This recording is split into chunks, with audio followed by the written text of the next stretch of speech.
E agora? Entre nós com Gideone. Boas ideias para você pensar, curtir e compartilhar. Olá, gente boa! Quero falar com você sobre o Deus dos improváveis ou Deus das improbabilidades. Você sabe que Deus usa as coisas que não são para confundir as que são. Usa as coisas loucas para confundir as sábias. Deus usa as coisas frágeis para confundir as fortes. Deus usa as coisas vis, desprezíveis deste mundo para confundir aqueles que pensam ser. Por essas e outras, jamais nós devemos nos encurvar diante dos reis.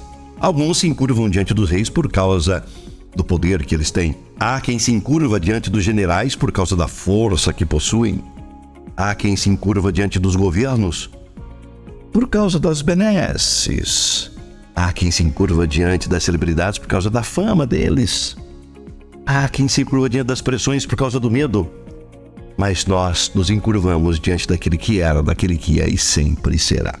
E por que eu digo sobre o Deus dos improváveis? Eu falo isto sobre a atmosfera da Arca da Aliança, um objeto construído pelos hebreus na Antiguidade, e que quando se movimentava, o povo se movimentava. E a Arca da Aliança tinha um objetivo, indicava a presença de Deus. E tinha alguns elementos dentro da arca, uma arca feita de madeira, que nos traz um significado espiritual. Dentro da arca havia os 10 mandamentos, a vara ou cajado de Arão e um vaso contendo o maná. Isso traz a seguinte reflexão. Os 10 mandamentos nos remete ao fato de que no dentro do coração, haja vista que nós somos essa arca, porque nós somos portadores de Deus, você transporta Deus na sua vida, nós devemos guardar a palavra. Os mandamentos nos remetem à palavra de Deus, aos ensinamentos de Deus, portanto, guardemos no coração. A vara ou o cajado, interessante, não é uma bengala. E o povo hebreu tinha muito hábito de andar com esse cajado, porque em cada experiência de vida eles iam fazendo uma inscrição. Por exemplo, o mar se abriu, Deus abriu o mar vermelho e o povo passou. Eles faziam uma inscrição, dia tal, mês tal, tal hora, o mar se abriu e nós passamos em terra seca. Tal guerra, tal luta, Deus deu vitória, Deus deu livramento, tal dia, tal hora, em tal lugar, Deus deu vitória sobre o inimigo. E eles iam, como se fosse um diário, eles iam fazendo inscrição. Tal dia o povo estava com sede, chegamos às águas de mar, as águas eram amargas e Deus transformou as águas amargas em água doce. Lá fazia uma inscrição. Então esse cajado trazia a história, a experiência. Haja vista que experiência, o prefixo ex da ideia de excluído ou algo que aconteceu anteriormente, da ex-emprego, ex-namorado, ex-namorada, enfim. Mas a palavra experiens do latim, que significa sofrimento, portanto, experiência é coisas passadas, coisas que nos aconteceram, a dor passada, a guerra passada, a aflição passada, e aquilo está registrado na sua memória, e aquilo se tornou história, e a história não pode se perder. E o maná? O maná era uma lembrança para as futuras gerações, para que eles trouxessem na história que Deus sustentou o seu povo no deserto com o maná. Interessante que o maná não vinha da terra, o maná vinha do céu. A terra, o que você planta, brota, cresce, você colhe. Mas no deserto, meu irmão, os recursos vinham do céu. Agora, interessante, como era construída essa arca? De madeira de acácia.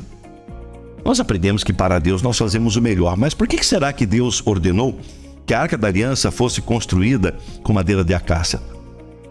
Madeira da acácia não era uma madeira nobre, uma madeira de lei. Pelo contrário, uma madeira cheia de nós, irregularidades, imperfeições, dura, resistente. Ela liberava uma espécie de autorresina para se proteger dos insetos, e o seu cheiro, o seu sabor era desagradável, impalatável. Enfim, tem tanto valor que a madeira da acácia é usada para a lenha, portanto condenada ao fogo. Isso me faz pensar a nossa humanidade. Não somos perfeitos, somos cheios de defeitos, os nossos nós, nossas irregularidades, sem valor alguma, estávamos condenados ao fogo eterno. Mas interessante que depois de construir a arca, a ordem de Deus era cobri-la de ouro, por dentro e por fora. Isso me faz pensar na graça de Cristo, que começa dentro do homem, e a presença divina, porque o ouro nos remete à natureza divina. Pois é, eu e você, como madeira de acácia, talvez não temos tanto valor, mas com a cobertura de Deus sobre a nossa vida, nós ganhamos um outro status. Afinal, nós carregamos dentro de nós a palavra, a história e o maná, que é o próprio Jesus que disse: eu sou o pão vivo que desceu do céu. Abraços e vem na paz. Você acabou de ouvir Entre nós com Gideone. De segunda a sexta, às 8 horas da manhã e às 6 horas da tarde. Apoio Igreja da Paz, Benjamin Constant, 1370.